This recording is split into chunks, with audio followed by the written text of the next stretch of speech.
Welcome to the Bullseye Breakdown, the podcast where CEOs, founders, and leaders of industry break down big decisions, big wins, and big lessons. No fluff, just real talk. Let's get into it. This is the Bullseye Breakdown. Welcome back to Bullseye Breakdown. If you've ever wondered what it takes to turn a passion for golf into a scalable business, today's episode is a must listen. My guest, Tim Stewart, isn't just a golf pro. He's the co-founder of Golf House Academy, a cutting-edge training facility that's changing the game. We'll explore how Tim's pro career evolved to entrepreneurship, why accessibility in golf matters, and what it takes to scale a sports coaching business. Tim, welcome to the show. Hey, Dustin. Thanks for having me. How are you doing today? I'm doing well. Beautiful day. Weather's starting to warm up. Couldn't be happier about it. Well, that's good. We really appreciate you being here today, and we're excited to get into what Golf House Academy is and how it's really just changing the entire landscape of what a traditional golf school or training academy can be and what it can look like. It's been an interesting project and journey for sure. It's it's obviously not originally from the US, coming over here and just seeing how golf is done versus how my business partner and I grew up playing golf and learning golf in Australia. Kind of just saw this huge void of access, especially, living in Atlanta. It's really a big golf town, a lot of golf history. Bobby Jones lived and worked here and played golf here, and Augusta's down the road, and, all these beautiful, famous courses, Peachtree, Atlanta Athletic Club, Druid Hills, Eastlake, Cherokee, all these great places, but access to them sits behind the membership wall. And, it's great to have those places, but trying to get people into golf is really hard, because if you're not, grandfathered in there through family roots, then there's really no way to start. So that was, really the big inspiration, I guess, behind trying to get this going, but really give access to kids particularly, because even from affluent families, if they're not golfers in the first place, they're not going to get into golf. So we wanted to, create a runway to introduce golf at young ages, give more access to kids who are already playing but want to get better, and without the need to have to go and join a club if they didn't want to or couldn't effectively. Yeah. The motto, the slogan for Golf House Academy is golf for everyone. Correct? Yeah. And better golf starts here. But it's I guess that would be our mission, our vision and mission statement, accessibility to golf. Like, what do you want from your golf? Some people want to go and have beers with their buddies. Some people want to get to scratch. Some people want to get on tour. Some people just want to play well enough to play in their annual scramble for their company and not embarrass themselves. And we wanted to build a place where we could cater to all of those different needs, from the junior golfer that wants access to TrackMan and combine tests and, take it to as high a level as he can. We wanted to have a place that had the tools to do that for them. And, for all of the corporate scramble folks and giving them the ability just to learn how to grip it and get the ball off a tee. And I hit one shot and our team took one of my drives, and that's better than it's ever been for me at my corporate event. Wow. We've had so much different feedback so far, and it's only been a year. So yes, like internally, our vision and mission is like golf for everyone, and we're not closed, and we want that accessibility. But if we can't have you leave the building better than when you walked in, then we haven't done our job properly. Better Golf Starts Here is the ethos that you guys live by. Accessibility is how you bring it to the table.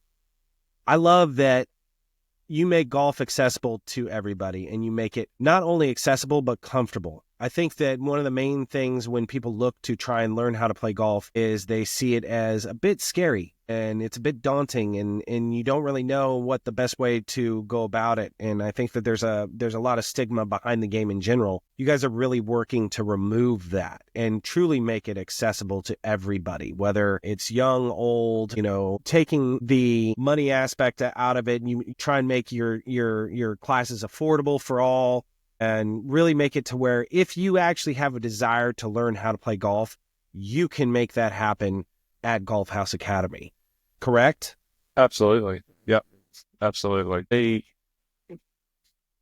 golf, I want golf to be what it can be for whoever, wants to start and whatever they want from it. I come from a background of playing on tour, and I played for 35 years, and Jamie, my business partner, co-founder, like, he's played for his whole life. His dad's a golf pro. Like, golf is in our DNA. It's in our genetics. My dad wasn't a tour pro, but he was a single figure handicap and an absolute golf tragic, as is my mother. My poor sister, who doesn't play golf, I feel for her. And I'm sure when she watches this, she'll laugh. But she's the only sane one, as it turns out, I guess, because she didn't catch that golf sickness. But in fairness, having it as my career, my passion, like the only thing I ever did, I think that's what makes me want to be able to always come back to, like, let golf be what you want it to be. For some people, it's their escape, and they want to go and shoot 120 and have 3 or 4 beers through the round and enjoy times with their friends or their family, or do it on a summer vacation. And that's all it needs to be for those people. It doesn't have to be like, they shouldn't feel bad that they're not shooting a better score. We all love to hit great shots and shoot low scores, but it's not really what golf is. It's just making it what you want. And I think the sooner, for my students, at least, that I've taught, I found the sooner I can get them to realize what they really want out of their golf and have the appropriate goals, rather than just, well, this guy I play with, he hits it further than me. Like, well, is that like, let's get you hitting it past him. Is that going to achieve what you want to achieve? What are you really looking for? But I think you are hitting on something that, like, golf is different for everyone. Like, their desires and what they deem as success is my thought on that is going to be different than my brother's. My brother plays a lot of golf, and he is, I think you'd refer to it as a sickness. He has the sickness as well. He is certifiable. Tim, you grew up in a golf-loving family, splitting time between Australia and Asia. You had a unique early exposure to both golf and business, watching your dad navigate the corporate world while developing a deep love for the game. That combination of influences shaped your career. Tim, at what point did you realize you wanted to go pro?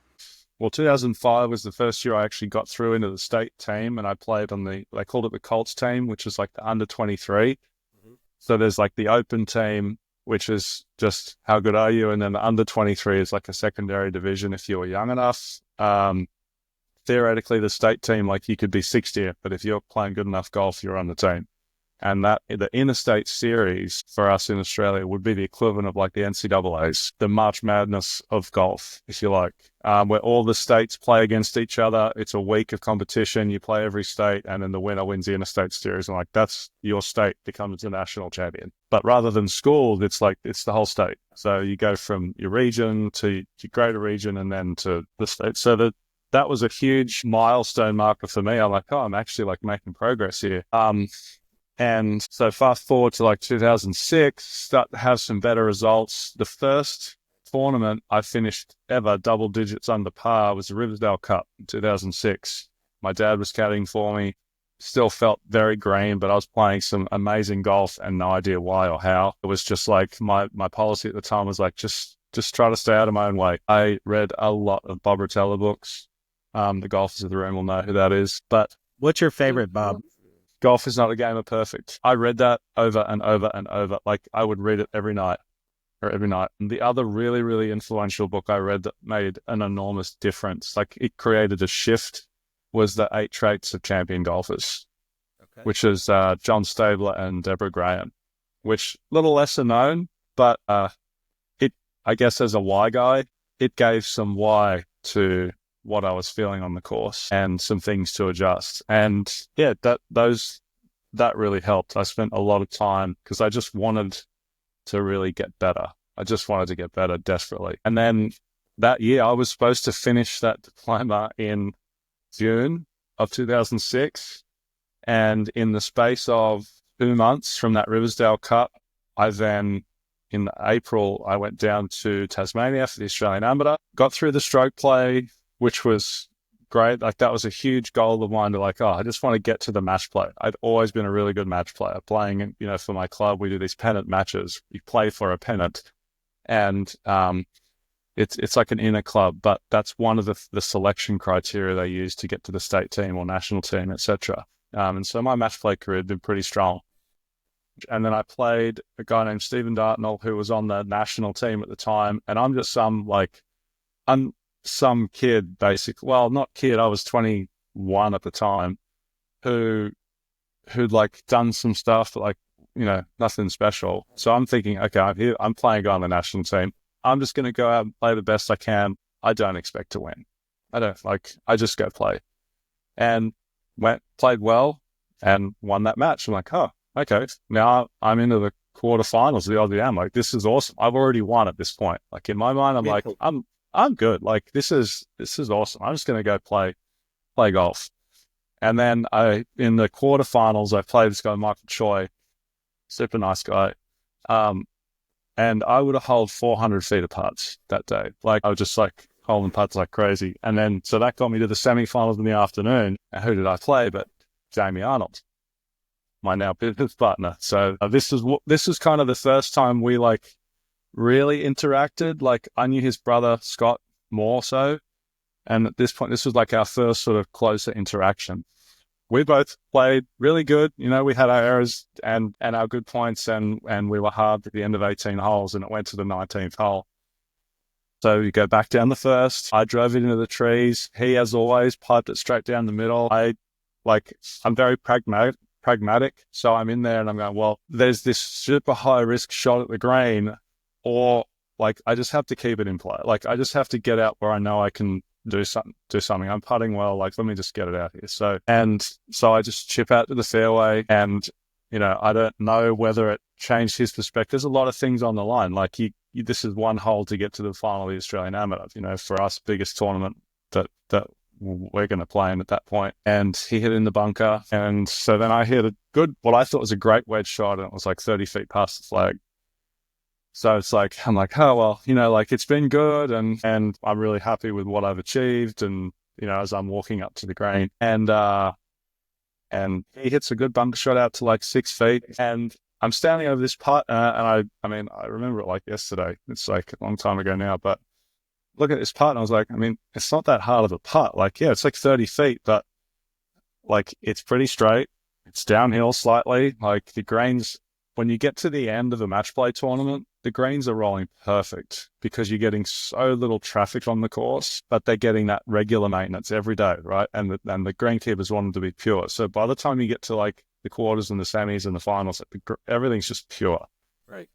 So of course I roll this in, like, and so I was like, oh, sweet. Like, okay, we're going to go to the next. And then he missed his 6-footer for par, and like, that was it. And I guess the frustration of what he probably felt at that time, I have felt in other places in my life, and after that for sure.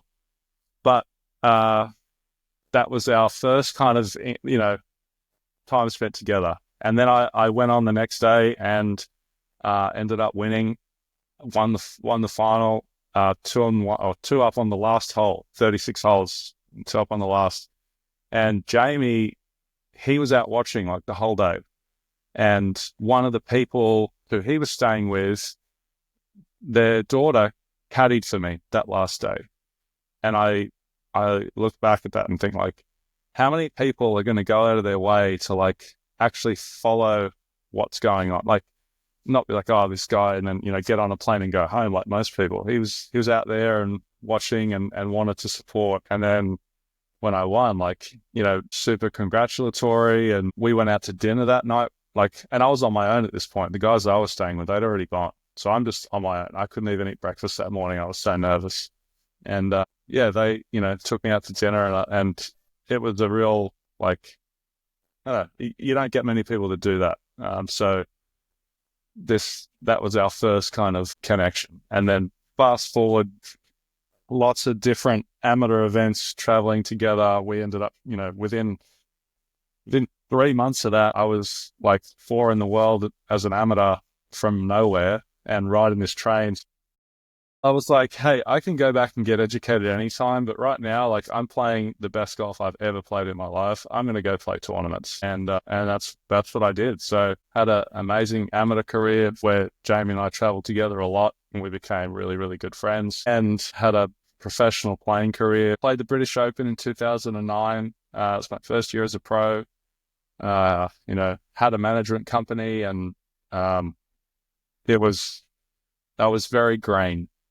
I was very green in the world, and that definitely kind of taught me some lessons about like who's your friend and who's just kind of trying to ride you a little bit, and not in a mean sense, but like they're doing their job, and you're just another piece of talent. Move on to the next talent, and like it's a great business model, but the people behind that, especially when you're a kid, like you can't see what's going on.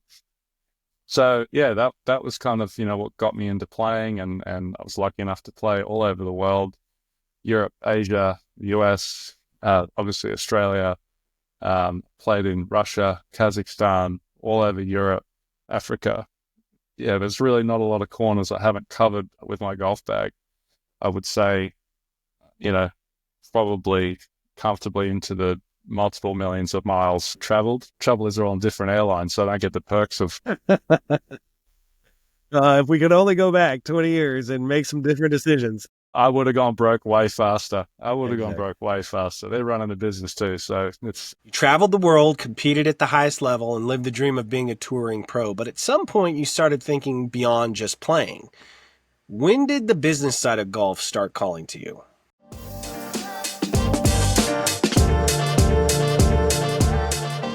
When I got to the end of 2014, fast forward some years, I ran out of money. My dad had been unwell, and I just needed some time away. And so I did my PGA bridging course, which is basically the 3-year PGA certification crammed into one, because you don't have to justify your playing.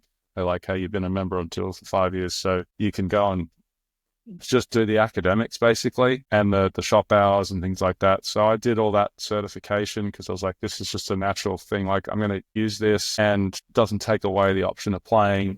And I ended up getting my home club where I played was actually where, like, Cameron Davis is where he started his golf nearby, but that's where he's a member still. That's where I was like, when I finished my course, I went into the assistant pro role. So maybe like 6 months, and that was some long hours. Like, I was not getting a lot of money and working a lot of hours, which I didn't necessarily mind because I knew all the members and they knew me, and I felt like it was an opportunity to give back. Whilst, when I was playing, I would just be on traveling a ton. And I think that's a really good way to look at it. And I want to stop for a second, because you're talking about a very big transition in your life, and a very hard one. We talk on this podcast a lot about failing forward and pivoting and making decisions. And everything that you've just described up to now, I think being a golfer may be one of the most pure forms of entrepreneurism, because you are betting on yourself wholly. And to be a professional golfer and to realize at some point through that process, okay, this train is pulling into a station that I don't know if there's gas to move out of. Burnout is something a lot of entrepreneurs and athletes face. Looking back, if you could give yourself one piece of advice during that period, what would it be? I think the thing for me, and this is going to be a little backwards and forwards, where, yeah, and you said the words like giving up on your dream, and I think identifying like maybe what I'd been doing wasn't my dream. Like in 2010, I had my worst year on tour. I was playing in Europe, had good status, played 30 events, made 2 cuts on the Challenge Tour. I actually did better on the European Tour, the main tour, on conditional status. I made the cut in like 4 events, and made like that effectively helped offset my losses for the year. But I can remember playing an event in Toulouse, across the road from the Airbus factory, and I'm in the hotel, and I just went out and shot like 82, 83 on not a hard course, and I'm getting lapped out there. It feels like I'm running Indy with 2 wheels and flat tires. And I just I was supposed to go play in Egypt the next week, and it was all booked and everything. And I just was like, I just want to pick my clubs up and I want to throw them off the balcony, like legitimately, not like, oh, as a golfer, what, like I'd be happy to just drop these off here and walk away. And what I didn't realize at the time is like, I'd never stopped, since that wave, that practice, which probably started in like 2002, 2003, like where I was really pushing hard, and get to 2010, like I didn't have a week off. I didn't have multiple weeks off. Like it was just because in Australia, like the golf course shuts one day a year. It's Christmas Day. And even then you can get on it if you want. Mm-hmm. So like there was no break, and I was well and truly burnt out at that point. And, when like, I think in 2010, I probably did Sydney, London through Dubai, I don't know, 8 times each way. You're doing a lot of travel. You're away from your family. You're spending money. It was brutal. Mm-hmm. And I remember I decided, like, screw it. I'm not going to Egypt. I'm going home.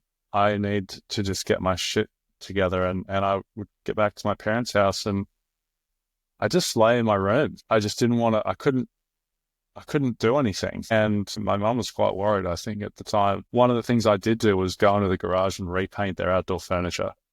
Like, that things aren't good when that's all I wanted to do. She was thankful for it, but she was worried.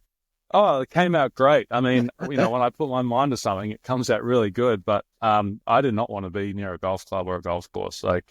And I was looking for solutions, and I was changing equipment, and I couldn't fix this problem. And I'd go see my coach and go, oh, you're swinging great. Like, just keep doing what you're doing. It's like, yep, I can't get on a plane, travel 20,000 miles and then shoot 82. Like, that ain't going to work. It's like simple as that. So there was some back and forth on that. And so fast forward back to this 2014, and I definitely didn't see it as giving up on a dream. I saw it as like, I can't give any more right now. Yeah. I just, like, I'm tapped out and I need to do something else, and I can't just sit on my ass, pardon my French. And I need to find something. And I'd had a lot of happy memories at Monash Country Club. It's where I played a lot of it was the next club I went to after Bayview, which is where I would go after school. And But Monash was 5 minutes up the road, and it had a full driving range, and it was a nicer course, faster greens, harder course, which helped prepare me better. Going back to then service the members and work in a team, honestly, it felt easy. I remember there was a trainee there at the time, and he was like, and I was vacuuming the pro shop. And he's like, oh, not on tour now, are you? And I just turned the vacuum off and looked, and I said, this is easy. This is so easy. I could do this with my eyes shut. You want to do hard? Like, go try play on tour. This is nothing. Like, I'll vacuum, I'll wash windows, I'll clean clubs. I don't care. Like, yeah. This is easy. Right? This is just, here's a checklist. Like, follow a checklist. And it wasn't my business, obviously. So this was as a worker bee per se. Like, I just knew what needed to get done and how I would like it done. And so in that sense, it was really easy. It was not giving up on a dream at all, because I still saw it as like, I'm just taking a pause from my dream, and I'm going to do this, and let's see what happens. At the time, I thought it was retirement, which on one hand was emotional, and the other hand was a relief. But yeah, that was the interesting period. Well, You kind of alluded to one thing that, I think as business owners, we worry about, and that's self-doubt, fear of failure, and then also kind of fear of what other people think. And one of the things, well, hello, we have a visitor in the room. This is Chips. What's up, Chips? I was waiting for him to make his appearance. There you go. He's a social kitty. Anyway, I digress. We as business owners are constantly worried about what, maybe the perception, external perception, or just as humans in general, external perception of what people are thinking about what we're doing. And going through that change and hearing how you kind of internalize it on your end is one thing. That's phenomenal. And then being able to put it in perspective of if somebody were to have that perception of, oh yeah, not on tour anymore, being able to turn them and explain the way that you did answered a little bit of that question of like what your thought process was in dealing with that moment where it's a perceived exterior, because everybody's always going to be harsher to you than you are, and they don't know all the particulars. They just know the outcome. The response there, is that how you basically internalized anything that would come across there and give you the ability to kind of stay with the course in your mind of like, hey, no, I'm good with this? For sure. I trust my gut. That's one thing that I feel like I do really well. Flashback to 2007, playing in the final of the British Amateur. Jamie's brother's caddying for me. He probably would have, but all the boys were too hungover. And that was a funny story. But I'm in the final of the British Amateur, and I'm 6 down with 6 to go. And then I catch fire. I start making some putts. But the point of the story is I get to the 16th hole, straight up the middle, hit it to 20 feet.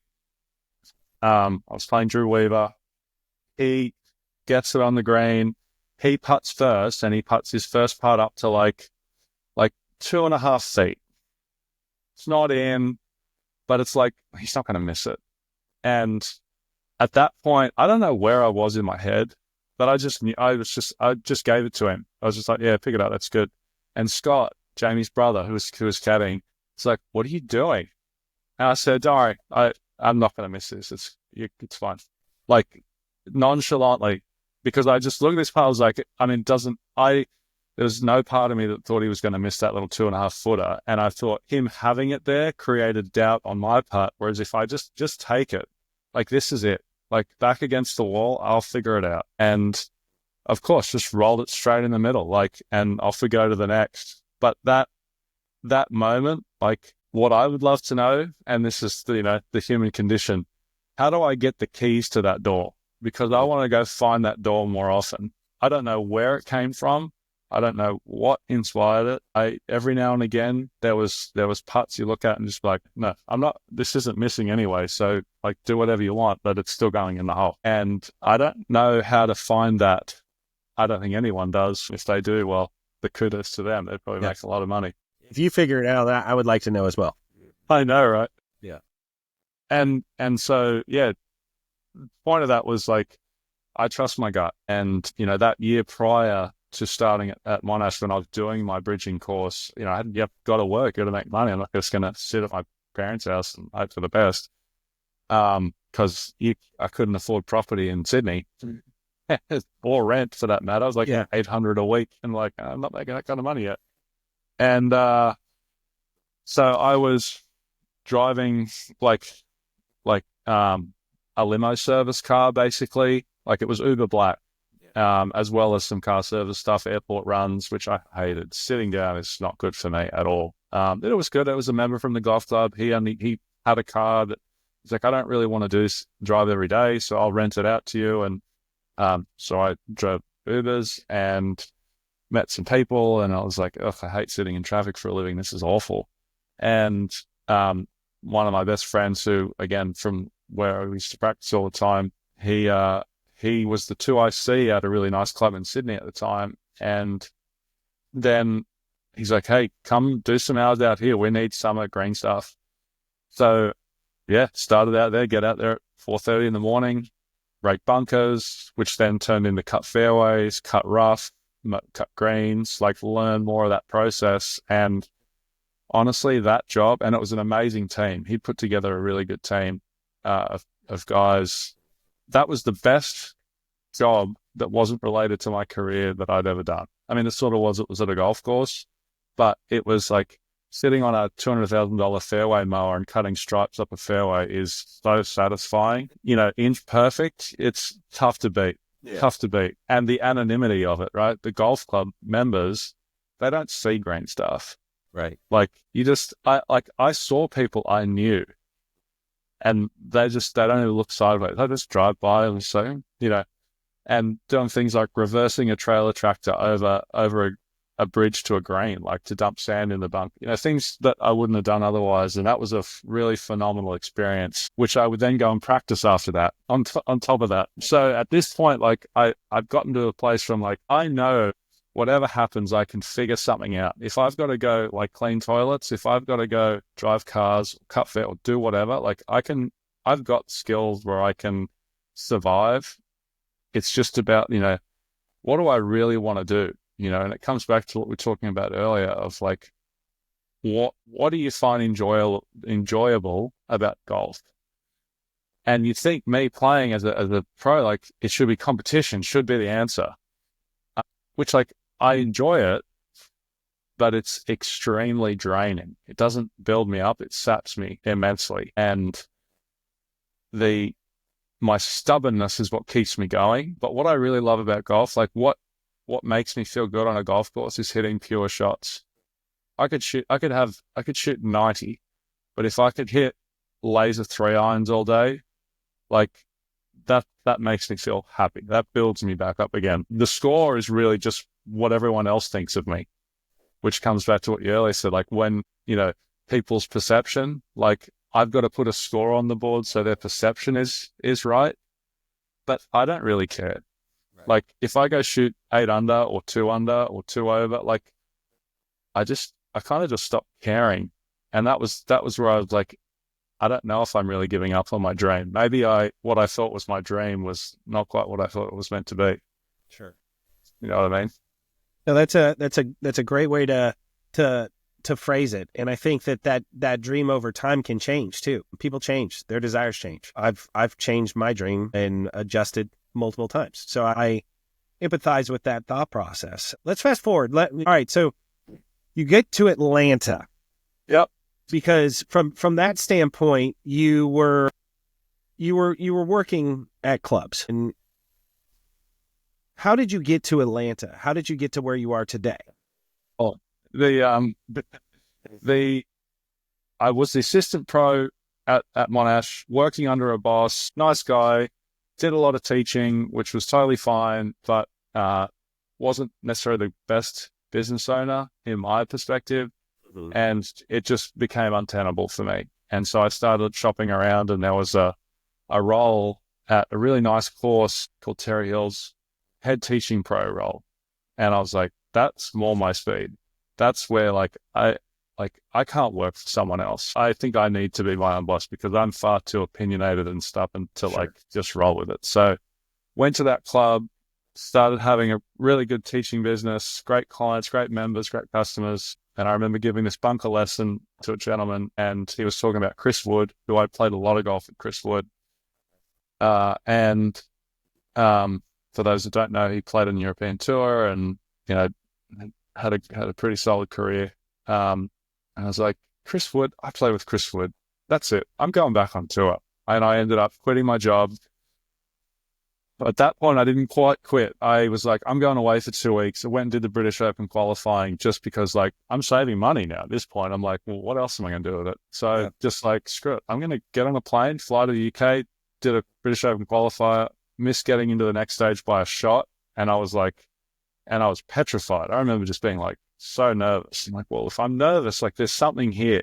Because if I'm really numb to it, I wouldn't be this way. So I knew there was still some fire there. And that really sparked me to want to do more. And I was going to go back to Europe, and remember talking to Jamie on the phone, and he's like, dude, come over here, come to the US. He's been over here since 2010 on and off various tours. But at that point he was on the Corn Ferry doing well.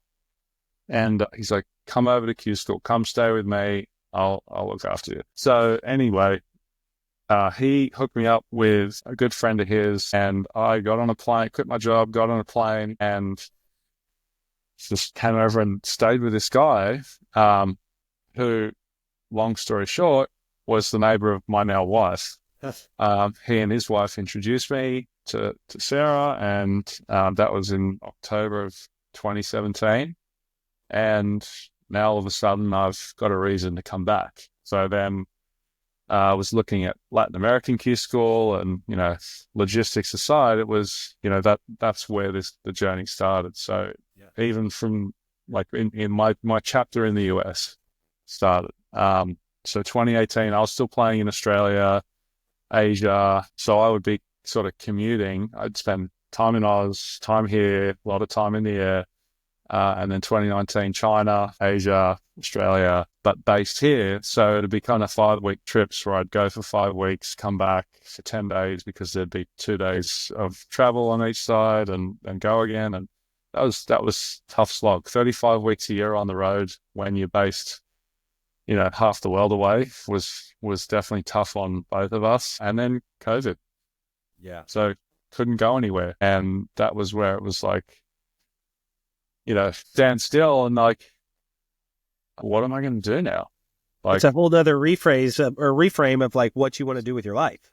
oh my God. It was, and it, there was obviously, take away the pandemic side of it, there was some silver linings to sitting on the front porch and having a beer, a few afternoons a week and building garden beds and mowing the lawns. And I built a hitting pad in my backyard so I could practice, but a lot of uncertainty, obviously, because it was like, well, how do I make money? Like I'm on a P1 visa, which is playing. Like I don't know what do I do?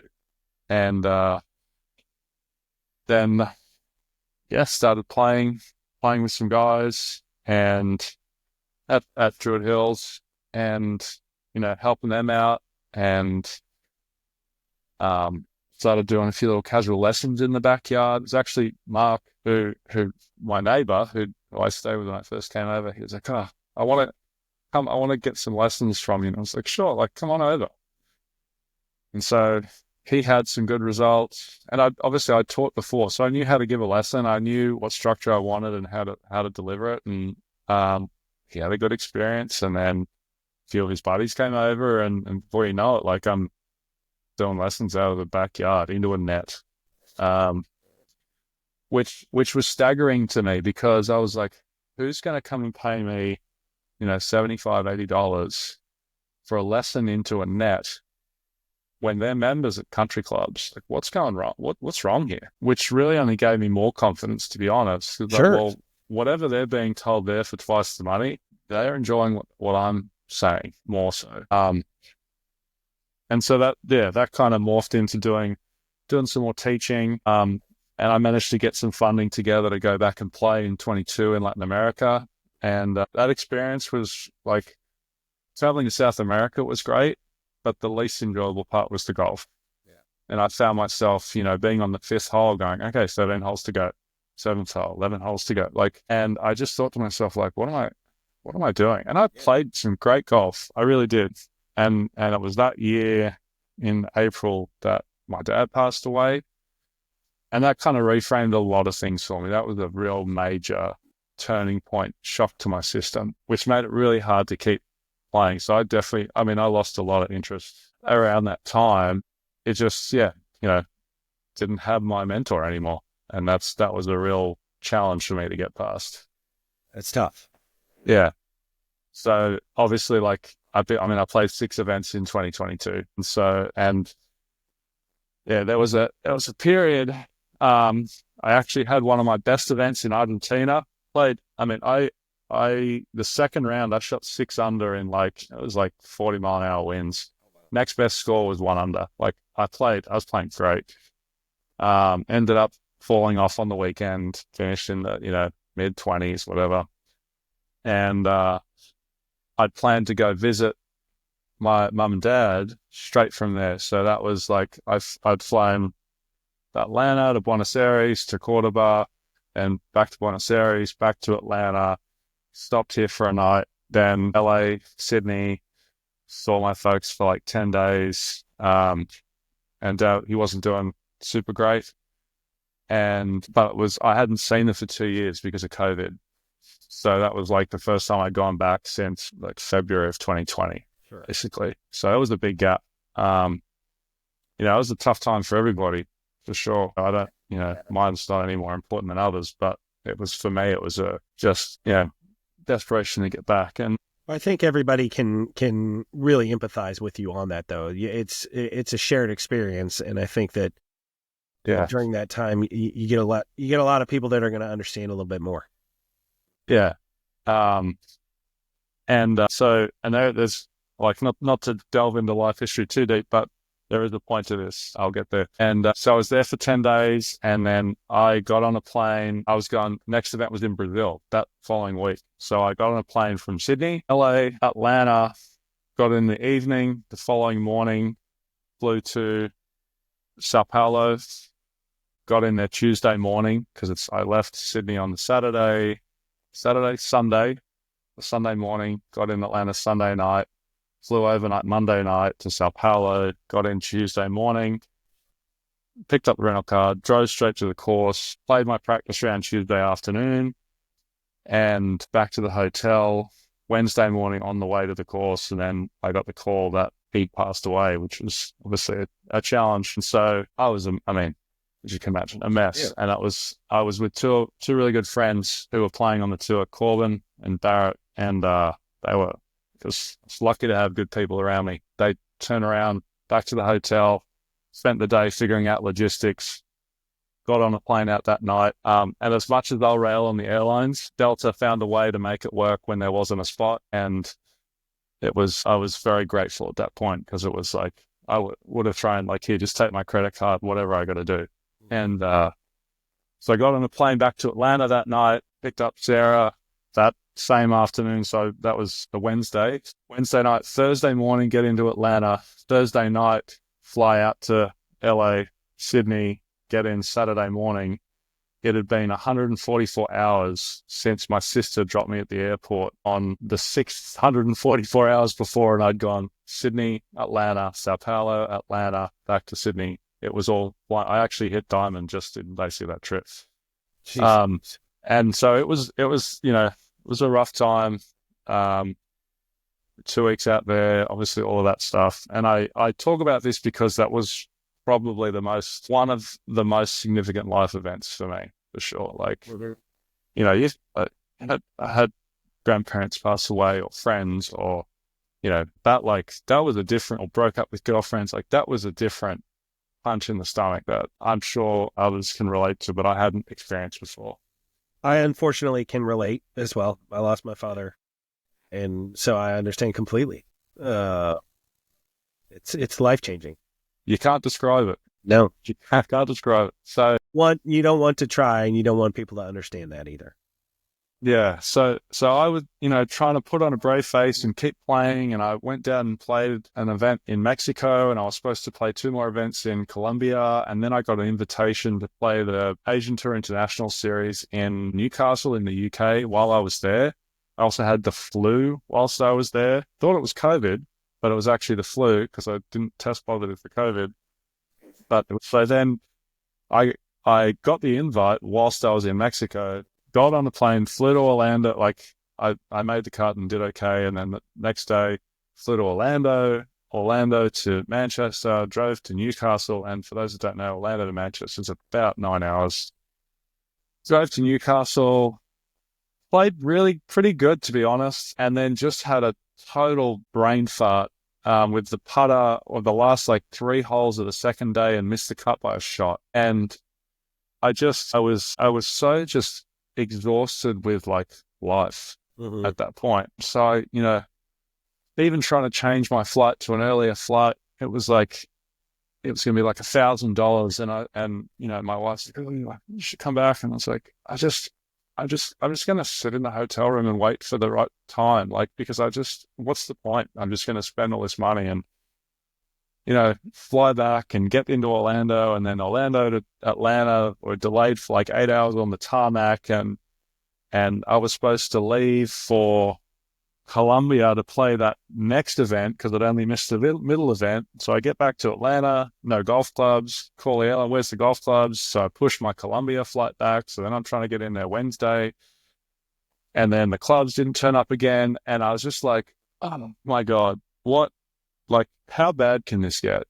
This is just, this sucks. Yeah. And what's the point of me going to Colombia in the state I'm in, getting there Wednesday night or Thursday morning, and trying to tee it up and play a course I've never seen at 9,000 feet? I just drew a line through it. And that was kind of the end of playing for 22. And yeah, then I didn't really know necessarily what to do. and was teaching, and it was only a few months later that the opportunity to do Golf House, and it's taken like an hour and a half to get here, but that's where the opportunity of Golf House began. Well, we got on a flight in Atlanta, and then we came back here. But now, Golf House popped its head up. Yeah. Feel free to summarize that, by the way. Yeah. No, You might have to. We'll see what the editor has to say about it. But honestly, I think that there was some amazing context into what the life of a professional golfer is in that past summary, and it gives a lot to somebody who doesn't understand what those guys go through and what you've gone through on a day-to-day basis. And your whole story is exasperated because you were all over the world. You were literally flying all over the world on a weekly basis, and there was no like rhyme or reason to where these places were going. So, you talk about like just burnout, and I share that. I started my career out in the film industry, and Yeah. I had good success. I got to level of producer, and I was contract producer for Nickelodeon, bringing them onto the internet when this new website called YouTube came about. 20 years. Exactly. And so, it's one of those things that it's like you get so burnt out with stuff and you just don't know why you're doing it. Sometimes you got to make a change. And the perception of everyone around you, at the end of the day, screw them, because they're not you. And you have to do what's right by you and your family. And dreams are malleable. And, like to your point, things change. And a lot of the times we don't know why we're going through the stuff that we're going through. And, whether it be religious or spiritual or cosmic, things happen to people for a reason. I don't know what everybody listening might, prescribe to, but I'm a firm believer that, there is some form of fate in this world. And, I'm not saying it's all written in stone, but I do think that the actions that you take in your life bring you to places that you're meant to be.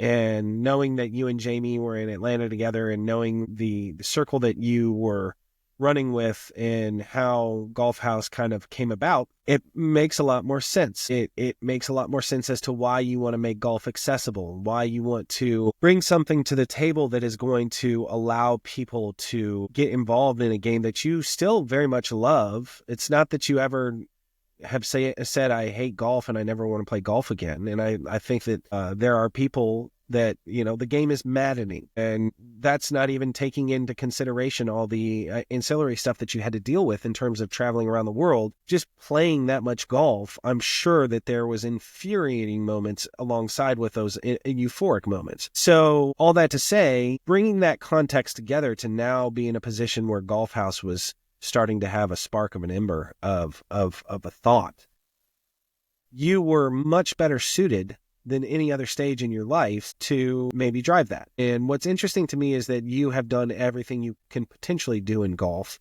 in terms of working in a clubhouse, working in a pro shop, working on the golf course, working in, the tournament lifestyle of golf. And it gives you an opportunity to be a very good steward of the game, to understand what is golf and how it should be played and how it should be taught and how it should be portrayed and how it should be elevated and advanced. And so that said, Golf House, where did that ember start? Who struck the match?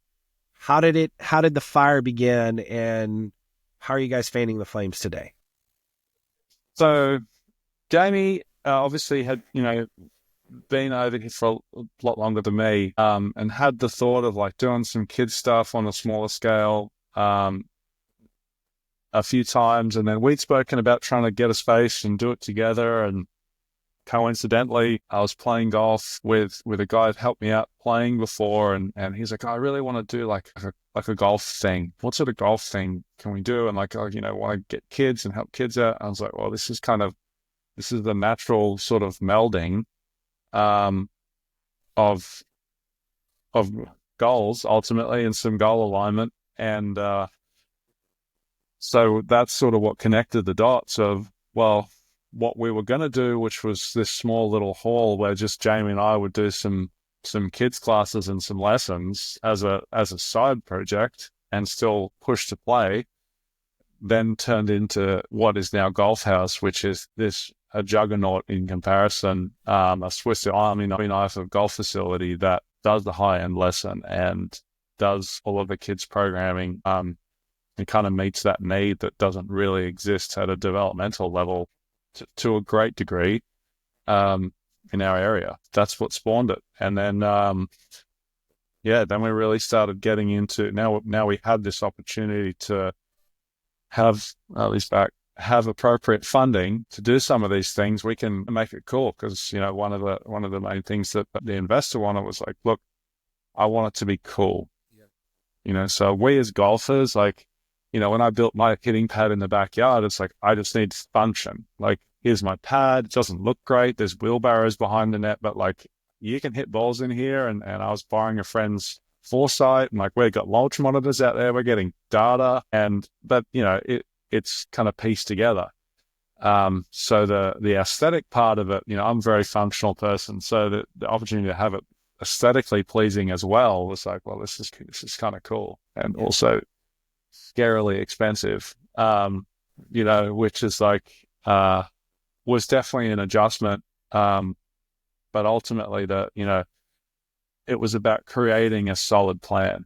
I think the second phase of my playing career, what I did differently was when I was coaching in 2015, I'd find myself telling my clients, like, you got to have a plan. Think about, like, if you want to be, this is my favorite quote, you want to be consistent, be consistent. Don't go out and make 16 different swings. Don't swing your driver different to your 3-iron. Don't, think Nick Faldo on this swing and then think Tiger on the next swing and then think, Hideki Matsuyama on another swing. Like, if you're not practicing consistency, you have no chance of being consistent. It's just pure luck if it is. So taking those messages into my own program was like, well, I need to make sure that I've got, plans on how I practice. I've got regiments on how I warm up. I've got, if I have 30 balls to warm up, what's my plan? If I get to a course in the Philippines that doesn't have a driving range, what's my plan? So everything started to get a lot more structure to it, which helped the stress factor because I knew what I was going to do when I got to the course. And that way, like, I could just let the result be the result. It's just the end product. And that was a result of the preparation. So that really helped. That really helped me from that second part of my playing. And if it wasn't for COVID, like, who knows? But it happened, and everything else that I've spent the last hour to it happened. And now it's like, well, let's just build a plan. Like, what does it look like? What do we need to pay rent? What do we need to pay staff? How do we pay staff? Like, and I'm a buck private at that sort of thing, but I knew it needed to be done. So I just started coming up with some stuff, and there's 4 partners in the business, and so we collectively putting worksheets together and plans and policies and thinking about, like, how does this need to look in order to be profitable. And then, after several months of that, it's like, well, here's a plan. Like, it looks like it should be viable. Feel like we've tried to play devil's advocate as much as we can, but ultimately the evidence that's here suggests that, like, if we have X amount of money, then we should be good here. Like, let's get it going. Let's call a designer and look at properties and, get that stuff going. So you went from backyard coaching to effectively a mid-cap company in 6 months. And we skipped small business. Yeah, we had a few people come in and they're like, oh, you guys, small business. And the whole, like, if I'm going to do this, I'm going to, like, for all of what I've spent, and not in financial sense, in emotional sense, I don't want to open a corner store. Like, if we're going to do this, I'm going to go all out just like I did playing. Like, I'm not here to screw around. Like, so it's an organization. It's been an organization from the start, in my view. Sure. And creating policies around that so that, like, the scalability becomes a more plug and play situation rather than have to figure it out later. Sure. I want to do it from the start. So let's talk real quick before we get into scalability. I want everybody to understand what the size and what the understanding of the actual golf house facility is currently. because a lot of people will be like, oh, cool. So you put some bays together and now you have a nice little teaching facility. I will let Tim do the particulars on this, but I have to explain to you, this is probably one of the most stunning facilities I've ever walked into from a golf training perspective in my entire life. I walked into Golf House Academy and I literally, my jaw dropped. It is one of the most beautiful indoor facilities I have ever seen in terms of how you structure, set up, and align for golf training.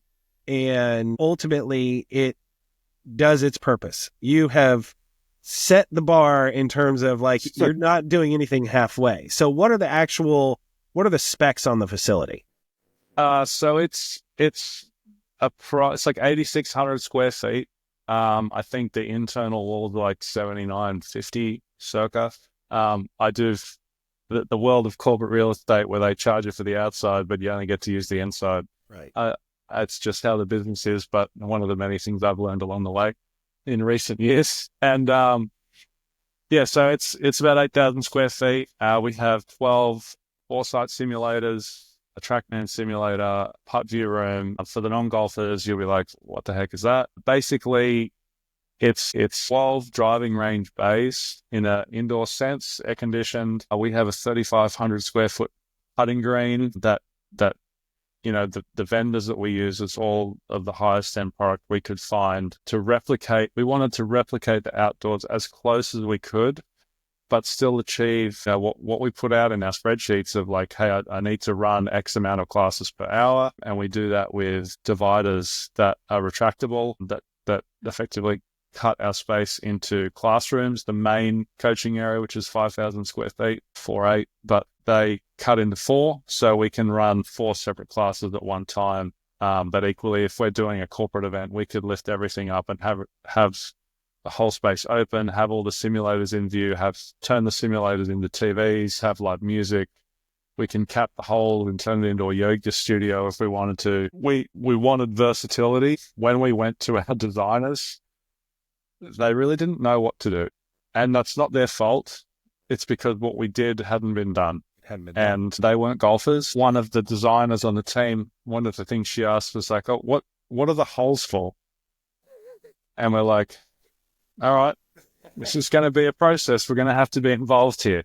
Obviously, you're not a bowler. No. And ultimately, we thought we'd just get a designer and he'd come up with some designs. But at the end of the day, what we've ended up with is, what we laid out with cones and concrete buckets and being like, this is where this needs to be, and this is where this needs to be. And I need you guys to come and draw this so that we can get a permit because it makes the function in a certain way. And the aesthetic, the investor he wanted some glass in there. Like he wanted our high performance area, which is the TrackMan room and the putt view room, to be like a bubble that you could kind of see through to keep the light, because our building has really nice light through these skylights. And that was an interesting one, trying to do a bubble. But what you do learn is curved glass is very expensive. But it looks so cool. So you also learn the anxiety of a 5-year-old with a golf club and next to curved glass. Yes, it makes me shudder for sure. Yes. So and we had an amazing company help us with our logo design and the brand launch, and that's part of the big mural on the wall. It was a much bigger scale than what I had anticipated, and it came out super cool because of that. It's phenomenal. Sure. Yeah, so let's talk back for a second, because you've got the facility, you have the blueprint of the facility. The next step that you were working on was the blueprint of the training regimen and creating a regimen in a style that was going to be true to Golf House and true to making something that provides better golf for everyone. Now that you are close to set with that, and let me back up for a second, actually, because I want to ask you, how long did that take to actually get the regimen of the training regimen down to where you're like, okay, cool, I feel like this is something that we can move forward? Or are you still working on it? I was going to say, I'll let you know when we get there.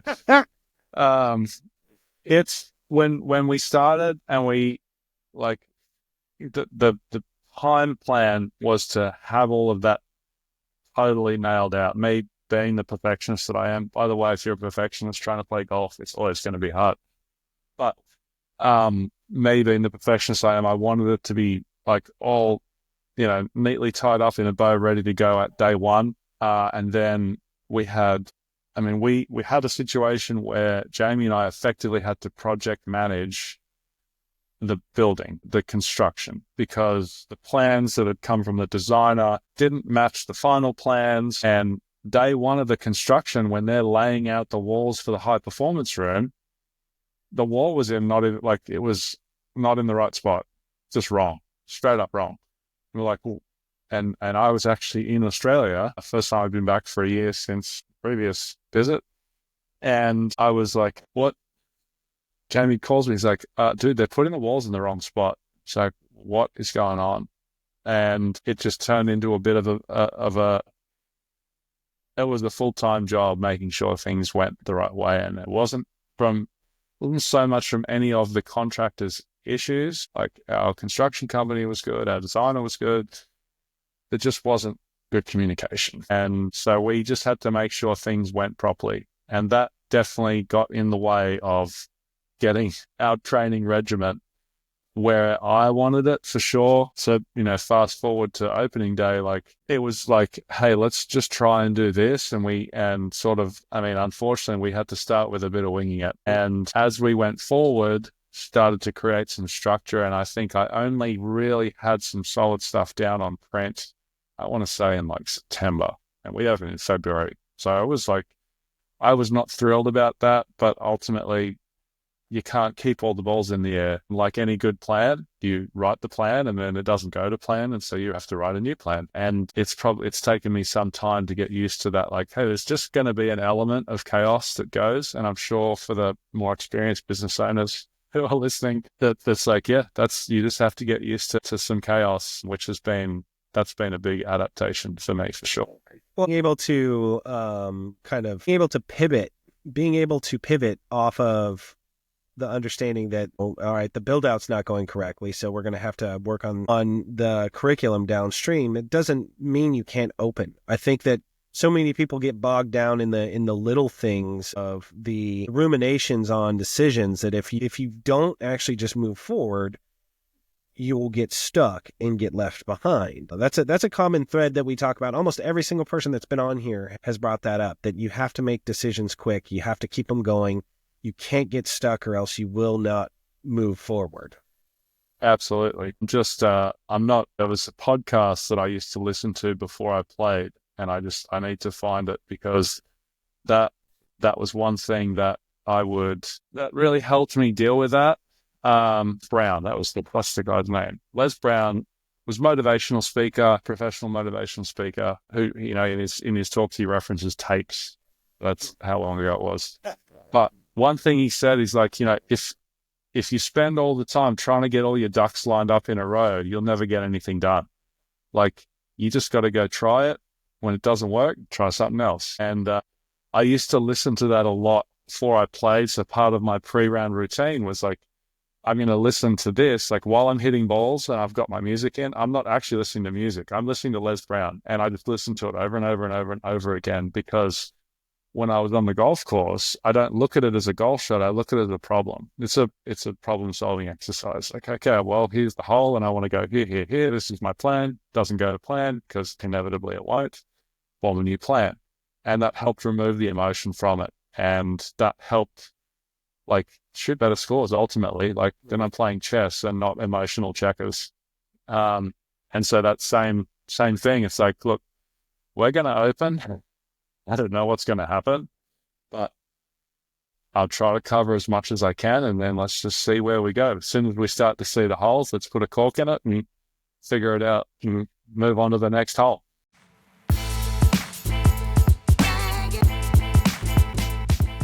Golf House started out small, but you quickly kind of realized that this had potential to be something much bigger. What was the moment when you knew you weren't just building a coaching business and that you were building a brand? I still think, we're a year in now as of last week, and I still think we're just coming out of proof of concept phase.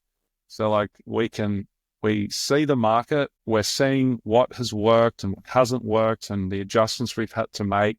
we know that the demand is there, but also where we are located, it's effectively our Times Square store.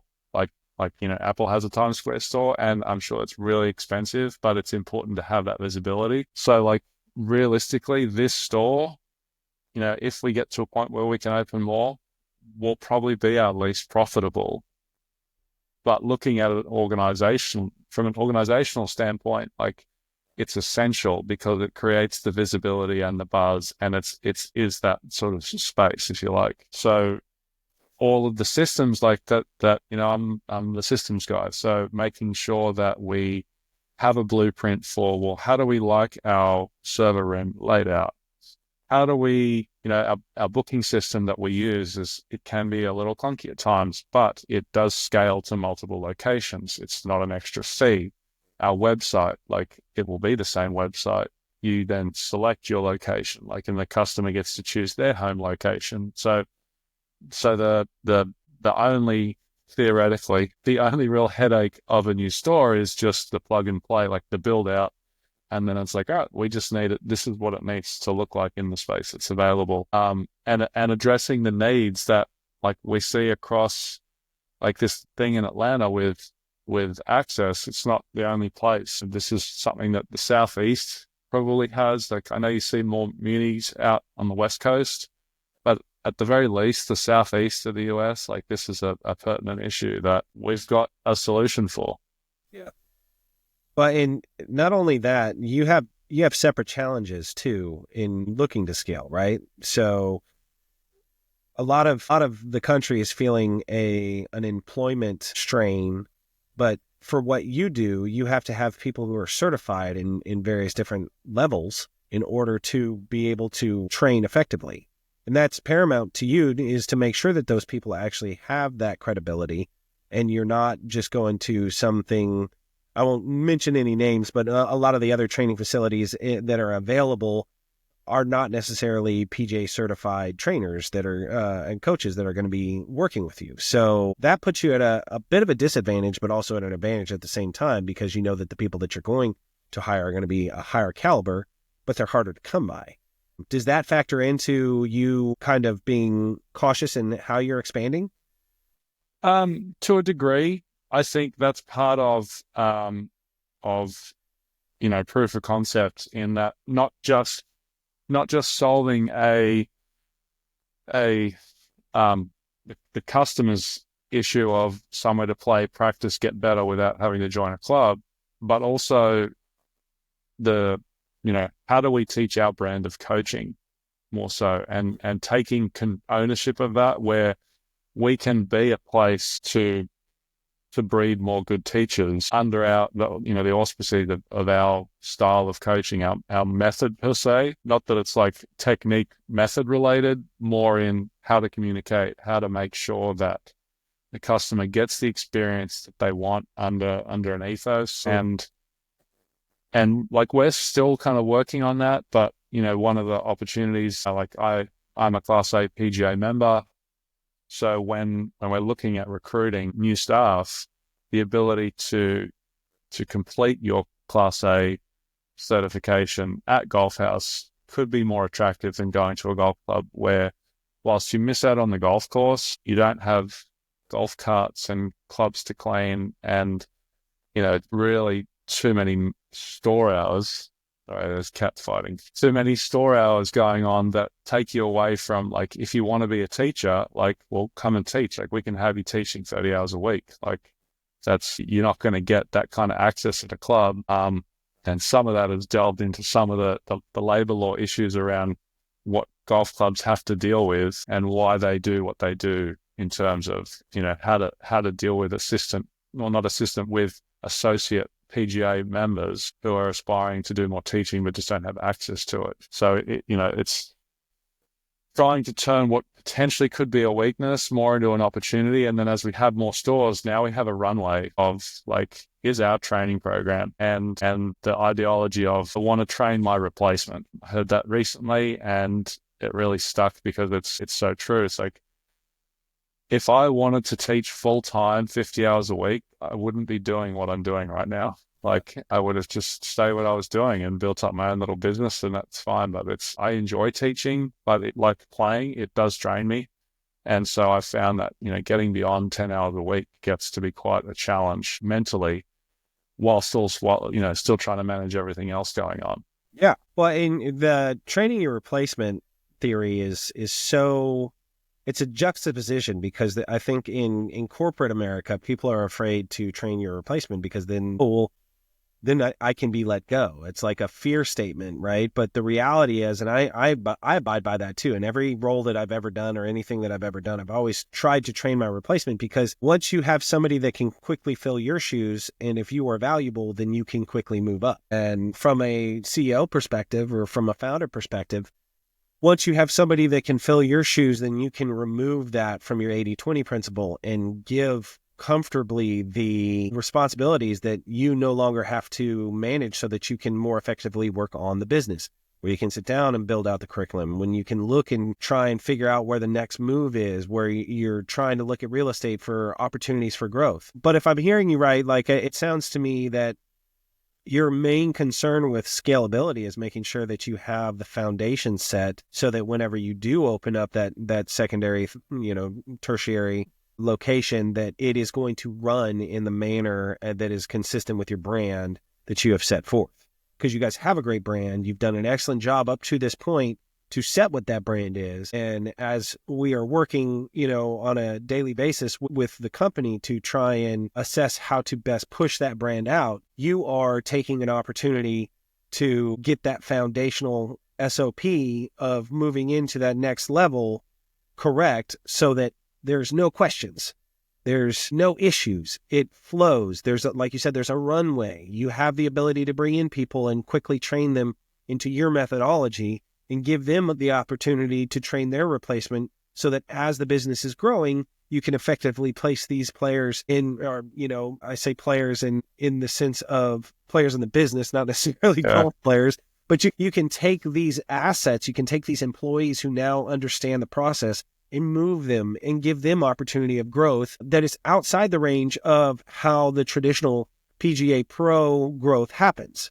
You're creating a subsect of the PGA Pro system that is giving people access to advancement a lot quicker than they would have in a traditional clubhouse environment. Am I wrong in that? No, that's absolutely. And, just for that funnel of PGA members that really want to explore teaching, because, there's still a whole host of PGA members that would prefer to go down operations and management side, and there's plenty of golf clubs to go and do that. The teaching, unless you land some of those bigger roles, it's hard to break into, and some of that is around, the labor laws situation that doesn't that they don't regard PGA members as professionals per se, which then limits some of those strategies for clubs and organizations, which has been a navigation. Can you briefly summarize what you're talking about there? Because you and I talked about that earlier, and I think it's riveting to understand the labor laws and the way they affect PGA professionals in coaching pros. Yeah, so I start out by saying I'm not an attorney, so this is definitely not legal advice for anyone to follow or Neither copy. am My wife is an attorney, so that's why I will give you a disclaimer that I am definitely not. If you follow my advice, then that's on you. What I'd seen at a lot of clubs, and the experience has been, as for a lot of the younger, aspiring PGA members, they're the associate members, like, they would not have access to teaching. So it would be, the common descriptor was, hey, I have my 38 hours and I'm not allowed to teach at the club. I can teach on my days off, but it can't be at the club. It's got to be somewhere else. And it just blew my mind. I was like, well, let's arrange it. Like, why not? Like, in Australia, that's not an issue. Like, you're not working, like, you can go and teach, and that's fine. But what it turns out is, as the laws are written, or the laws, the guidance, etc., from both the US Department of Labor, the Georgia Department of Labor, and to some degree the IRS, just because, like, how I would have structured it in Australia was like, well, I've got my my W-2 time, and that's when I work, my 38 hours.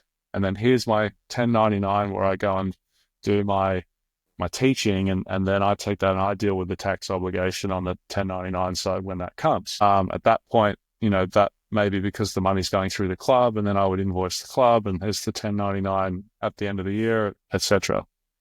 So as the Department of Labor looks at it, that 1099 doesn't matter because you already work at the club. When you come to your place that is your employment, they're like, well, that 1099 is not valid because you're wearing a work shirt. Even if you're not wearing a work shirt, this is where you work. We think your employer's trying to get away with not paying the taxes. And now because of that, this actually pushes you into overtime.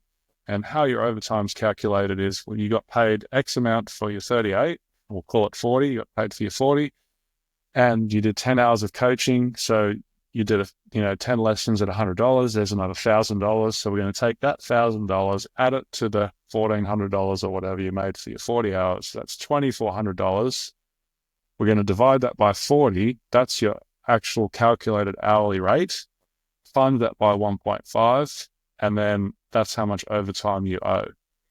So effectively, if you're a business that tries to give the bulk of your lessons to your teachers, it's a liability because now, if all you do is lessons, they don't necessarily care that it says 1099 on the piece of paper because if you're wearing a uniform and you've got a work schedule, well, barks like a dog, looks like a dog, it's a W-2. And you're trying to get around, it is a thing, companies have been trying to get around some of that W-2, state tax through paying in a 1099. But the nature of the golf business, historically has been here's your store hours and then your lessons are on your own time and that's your money because that's your, theoretically intellectual property that you're teaching someone. But the laws don't really allow for that. Yeah, the crux of the issue is that the position is not viewed as a salariable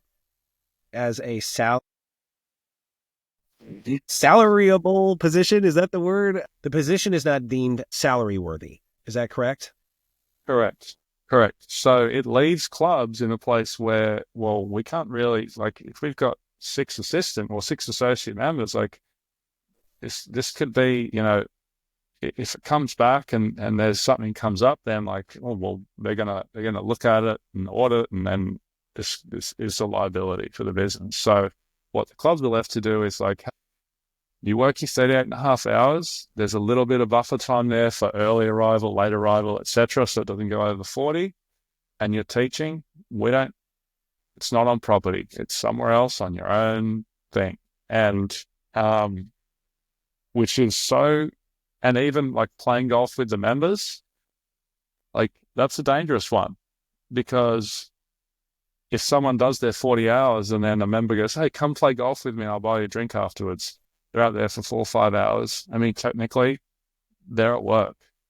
And so that's liable for overtime. Now, obviously it's not going to have the money calculated in, but there's a reason they'll stop with 40 hours because not everyone wants to pay overtime. The danger for a teaching business is because it's, historically been an appointment-based payment system where the bulk of the appointment goes to the teacher. 1.5 times 100 per hour. It's now I'm worried. If it was a difference between $20 and $30, whatever, that work's still going to come back to the business when it starts to, when they're taking 90% of that lesson, or they're getting, 80, 90, 70, 90, 80, 90% of the lesson, then can be more of a liability. And then you've got to make, you look at salaries, and then there's where you have to make duties tests. And, I'm sure some of the listeners have been through some of this to some degree, or a lot. And it's quite a thing to navigate because, it's for us, what we have to do is something different to what the rest of the golf business does because we are kind of unique in a sense. and being solely teaching. It's like, look, the goal of this is not to pay less. It's just to make sure that everybody's protected. And I think that is a good note there, because it could be misconstrued. Because ultimately, you want your teachers to make as much money as they possibly can. And the reality is the way that that's set up is it actually can hinder them.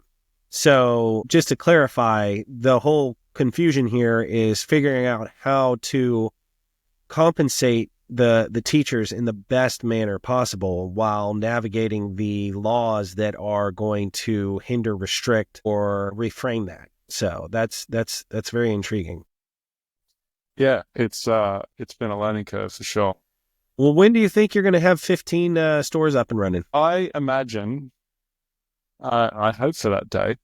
I suspect one will turn into two, and that might take a couple of years, and then 2 to 3, probably another year or two.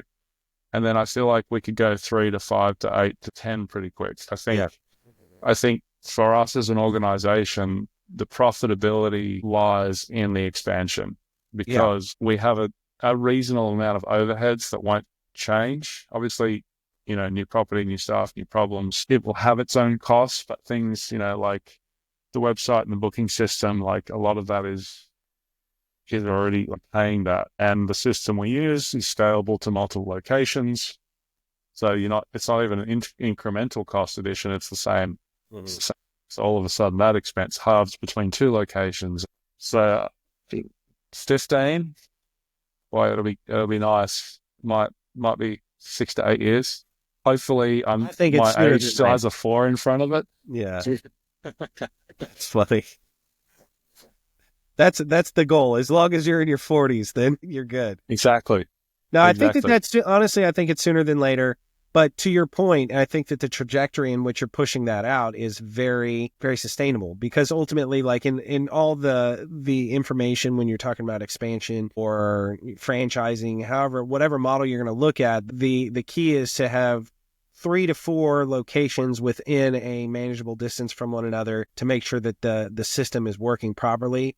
Then once you hit that, then it's easy to kind of push out. That's where you get to the 8, 10, 12, 15. Because at that point, you're just recreating a system. And you can't do that until you have the system in place and it's working, and it is not working as a flyer in the Times Square location. It's working in the suburb location. It's working in the North Atlanta location. It's working in the various different areas that you might want to try and place the business, so that you know that you have a strong model no matter where you go. So you're not, bamboozled when you put something in Birmingham and it fails in 6 months, Yeah, exactly.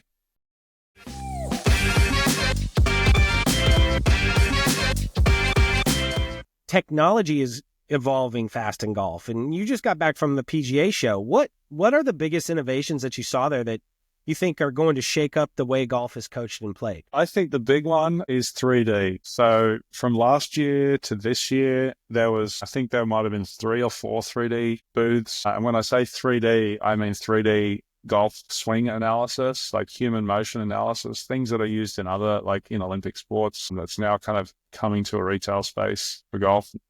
There was probably 20 different vendors down at the PGA show this year. And I think the big elephant in the room is, like, for a long time, like swing catalysts, we have a swing catalyst in our high performance bay. And that product, it's a single force plate. And what that does is it measures your ground force. So when you stand on it, it's going to show you where the pressure in your feet is and how much it is. And that can be a great indicator of like how someone's moving and how much force they're putting in. And we have enough data now to benchmark, like, what do the best players do? What does it look like? And what is it, where are you falling off from that to a degree?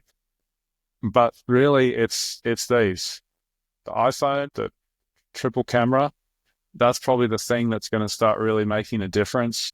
The hardware that Apple put into their phones, and I'm sure Samsung and others, but specifically as it relates to the Apple phone, they've put the hardware in there that allows them to continue to upgrade the phone for 6 to 8 years.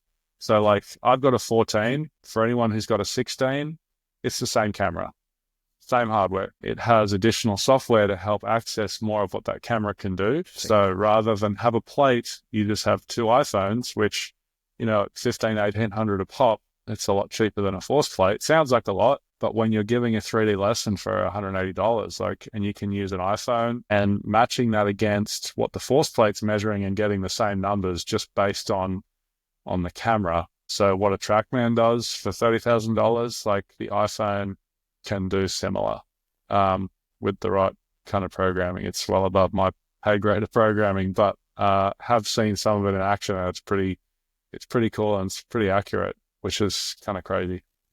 Well, I'd be interested to see how the integration of 3D technology on iPhones may allow you to expand the brand faster than in a brick and mortar too. What opportunities as technology grows there you might have to incorporate your almost fully dialed in structure of training methodology to people who don't have access to a Golf House Academy. I think that that's a really cool opportunity for a vertical for both teaching opportunities and then also monetary. I think it's a good way to be looking forward, and it's good to hear that you guys are embracing it all.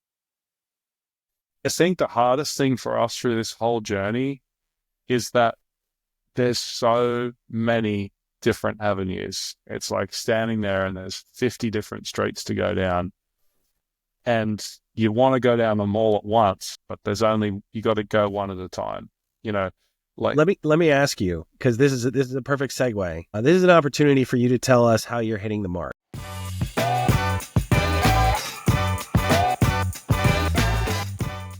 What's the avenue that you're going down right now that you feel is the best avenue? What are you guys doing the best at right now? What separates you guys? So our Bullseye is thought you'd like that. Our Bullseye is delivering a phenomenal experience. Our kids subscriptions represent approximately 73% of our business from a class standpoint. So making sure, and that was our initial mission, was like get the kids working properly. Sorry, I have my assistant here. Getting the kids programming down so that we can see them improving. Like if we have kids that have been in the beginner class for 8 months, it's like that's a problem. I don't want us to be babysitting. I don't want us to be like super strict and no one has any fun. Like there is an element of like, hey, you got to work at this, but then there's also an element of like enjoying it and improving, so making sure we're accountable. So if kids aren't achieving higher levels, like how do we hold ourselves accountable and make sure we can pull that parent aside and say, hey, like we want to do some extra like private lessons to get this kid up to speed, so that we can push them in, or not push them, but like help them get to the next level, so they can continue to improve. Because if they're not very good at it and they continue to not be very good, like they're not going to want to stay, and they're not going to want to stay in golf ultimately. So rather than focus on the growth of our business, it's about like, it's so cliche, but like growing the game of golf. If we continue to grow the game of golf, like our business will do fine. Is our feeling on it, I guess. So that's our core focus. If that's this cat, sorry, very social. If we achieve that, then we can look at like the merchandising and the ancillary stuff hangs off the side. Like we have our range product that's come out, which is great. It's it's a good opportunity to fill bays, and it helps bring more lessons in. It just give people runway to get better. It's like, here's your lesson, here's your classes, and here's your practice. So like it's a one-stop shop for improvement. That's what I think we're doing pretty well now, and still, I think we're 70% of where we need to be. I truly look forward to the next 30% because I think that the first 70% is pretty freaking awesome. Well, I appreciate it. Appreciate it. It's definitely got some extra gray hairs because of it. Well, that's the time of our lives, as elders. Let's go with that. Yeah. Let's go with that.